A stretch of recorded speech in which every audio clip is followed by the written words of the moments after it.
Jusqu'à tout récemment, Jean-François Bellil était le directeur, il est toujours encore pour l'instant, là, mais directeur du musée d'art de Joliette, qui est un musée qui a franchi une étape quand même importante il y a quelques années sous sa directive.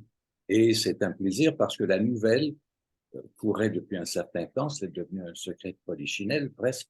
Mais Jean-François s'en va dans les grandes ligues. Il s'en va jouer dans la Ligue nationale au Musée des beaux-arts du Canada. Alors, Jean-François, bonjour et bienvenue. D'abord, félicitations et quelles sont tes premières réactions, tes premières émotions par rapport à cette offre irrésistible? Merci, merci, je suis super content d'être là. C'est un moment qui est un peu particulier, qui est super excitant, qui est un peu doux amer parce que j'adore le musée à Joliette, j'adore la ville, j'adore la communauté. Je pense qu'on a fait des grandes choses dans les dernières années et le musée fera encore des grandes choses dans les prochaines années. Fait que c'est toujours plate de quitter un train qui roule si bien. Mais en même temps, le défi et l'offre était irrésistible au Musée des Beaux-Arts du Canada. C'est un musée qui, moi, me passionne depuis toujours. Je le disais un peu à la blague, mais de façon très, très réelle et ressentie. J'ai l'impression que ça fait 30 ans que je travaille autour de ce musée-là et de sa mission et de sa vision et de tout ce que ce musée-là accomplit à travers le Canada et à l'étranger. Fait que super, super excité de Alors, rejoindre cette équipe et d'écrire un petit bout des prochains chapitres de ce musée-là. ben, parce que tu as encore l'air d'un homme dans la jeune trentaine, c'est quand même. Tu n'as pas commencé au perso. J'aimerais ça que tu en profites pour nous rappeler un petit peu les étapes. Tu as été responsable de certaines grandes étapes qui ont modifié non seulement l'allure du musée sur le plan architectural, mais aussi la façon de l'administrer et les expositions que tu as y apportées, les collections que tu es allé chercher. Alors, un petit regard dans le rétroviseur. Ben, et puis très sommairement, là, si on s'en tient seulement ici au musée à Joliette, quand je suis arrivé, on avait la chance, on a juste de compléter la rénovation majeure du musée. Donc, un nouvel immeuble très, très beau, très impressionnant, incroyablement bien situé dans la ville, mais qui n'avait pas vécu encore parce que c'était les premières expositions. Euh, un des premiers défis était d'ancrer cette nouvelle construction-là, cette nouvelle institution-là qui était historiquement très présente, mais qui, de par ses nouveaux murs et nouvelles fenêtres, de mieux ou de plus l'ancrer dans la communauté. Fait que c'est une des choses sur lesquelles on a travaillé très, très sérieusement et qu'on continue à faire ici, pour s'assurer que le musée, je dis souvent la blague que pour moi, un musée, c'est pas un endroit où les gens, les œuvres meurent, mais plutôt un endroit où les gens vivent. Et donc, ça veut dire qu'il faut que le musée existe dans sa communauté. Donc, on a travaillé très fort sur ça avec plein d'initiatives communautaires et sociales qui tournaient toujours autour des expositions. Le cœur de tout ça, bien sûr, c'est les œuvres et c'est le travail des artistes. Euh, et donc, on utilisait à chaque fois le travail des artistes pour faire plein de choses. Une des modifications qu'on a fait dans les dernières années, c'est de prévoir nos saisons de programmation, nos expositions pour les rattacher à ce qu'on pense être des questions de société intéressantes.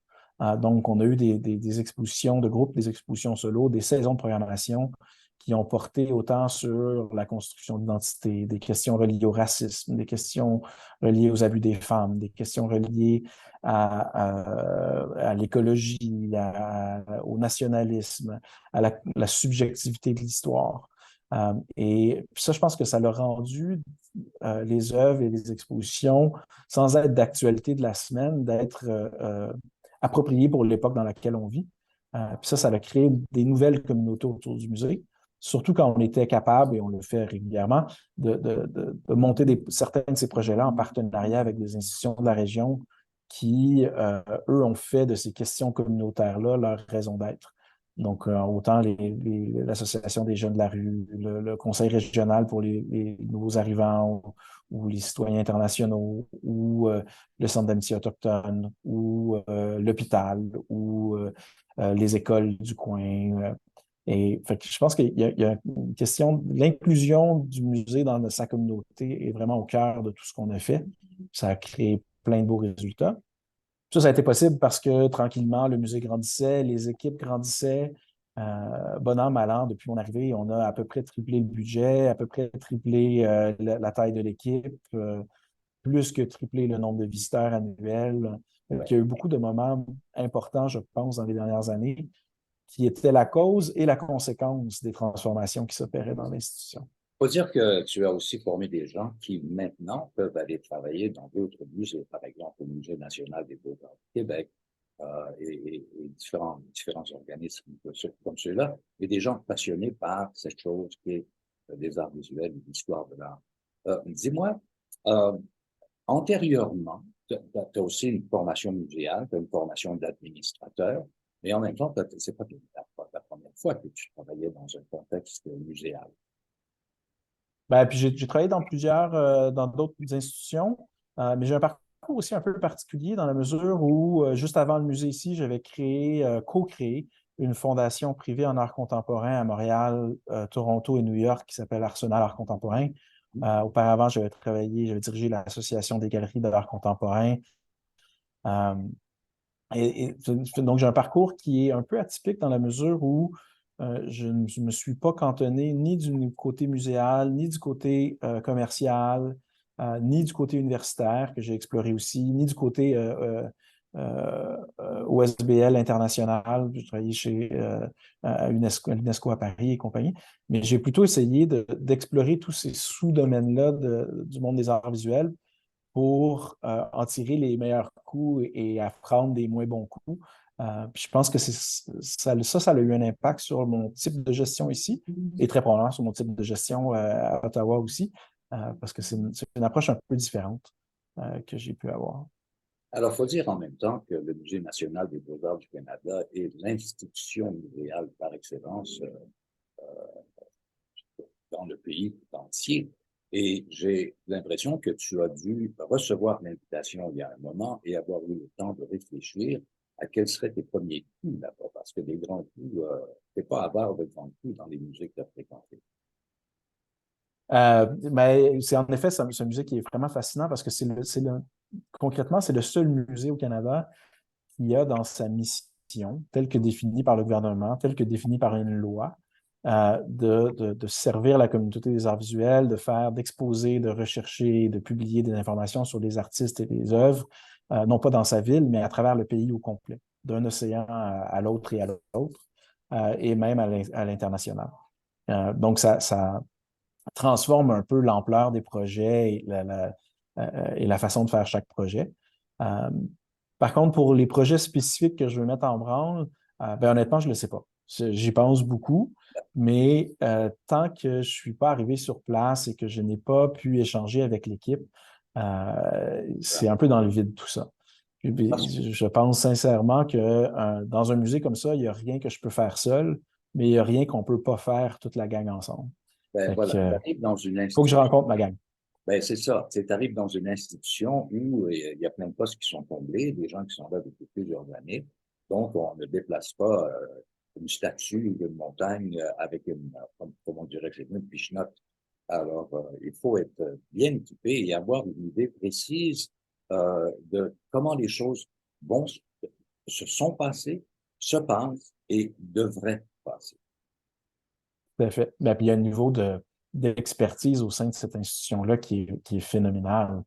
Certains des plus grands penseurs, chercheurs, experts en art visuel du pays au complet, ils Je sont. pense à Fait Pierre Hébert.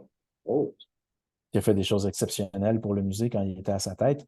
Mais l'ensemble des conservateurs, conservatrices, mais là aussi l'ensemble des employés dans le département d'éducation, de services aux visiteurs, de services à la communauté, de restauration. C'est un musée qui a ses propres ateliers de restauration aussi. Donc, il y a même des connaissances physiques, chimiques, scientifiques exceptionnelles dans cette équipe-là. Puis moi, pour moi, c'est important que les projets qu'on va faire ensemble là-bas, comme les projets qu'on a fait avec l'équipe ici, viennent de l'équipe, que ce soit des rêves communs qu'on se partage tous. Si moi, je débarque là avec mon petit rêve à moi, puis je force tout le monde à le faire, je suis sûr que ça va mal se ben passer. justement, ton petit rêve à toi, il ressemble à quoi? Ben, je veux vraiment puis fait que j'ai pas de projet spécifique, mais j'ai eu la chance et le plaisir de voyager beaucoup au Canada et à l'étranger et de vivre à l'étranger pendant plusieurs années, toujours en travaillant dans le milieu des arts visuels. Et donc, de quand même pouvoir me faire une opinion sur le niveau de dialogue et la présence des arts visuels interprovinces et du Canada sur la scène internationale.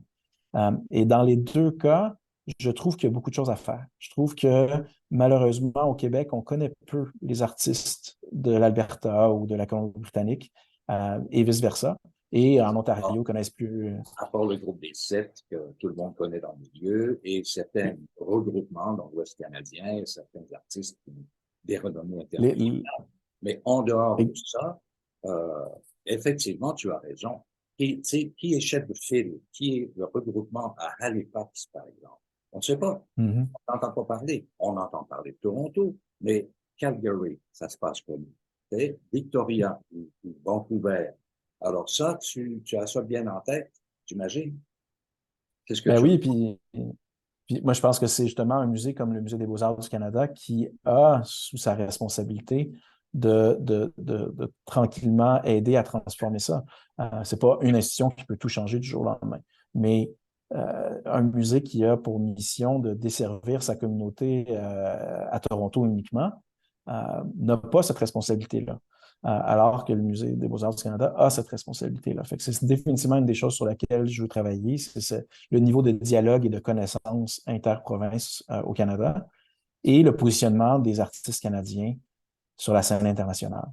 Y Je compris, pense qu'on a des artistes canadiens incroyables et qui sont pas aussi connus et reconnus qu'ils devraient l'être, y compris les Premières Nations. Parce que y depuis compris les les Premières dernières Nations. années, il y a eu, bon, là maintenant, il y a un engouement pour ça. Et non seulement il y a un engouement, mais on commence à diffuser des œuvres d'artistes canadiens issus des Premières Nations, de toutes les cultures des Premières Nations, qui sont mais vraiment exceptionnelles. Et ça, non plus, on n'a pas l'occasion de voir. Alors, j'imagine que dans ton mandat, la présence autochtone, nommons-la comme ça, va être importante. Très importante. Puis pour moi, je pense que oui, c'est une partie très importante du travail, de la job, du mandat, mais je pense que c'est aussi une opportunité exceptionnelle. Une des choses que je remarque, c'est que nos réflexions sur ces questions-là au Canada, ça fait plusieurs années qu'on les a commencées. Ça fait plusieurs années qu'on chemine à travers ça, qu'on fait des bons coups, des mauvais coups, qu'on se trompe, qu'on réussit. Et c'est pas le cas partout sur la planète. Je pense que le Canada, de façon générale, a un certain bagage, des expériences et des essais-erreurs à partager avec les autres communautés artistiques et muséales à travers le monde.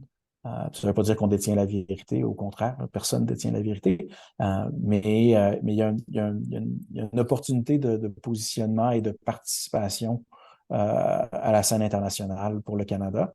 Puis encore une fois, je pense que ça, c'est dans la mission telle que légalement définie pour le Musée des Beaux-Arts du Canada. Alors que ce ne l'est pas pour un musée comme le Musée de Joliette ou d'autres musées à travers le pays.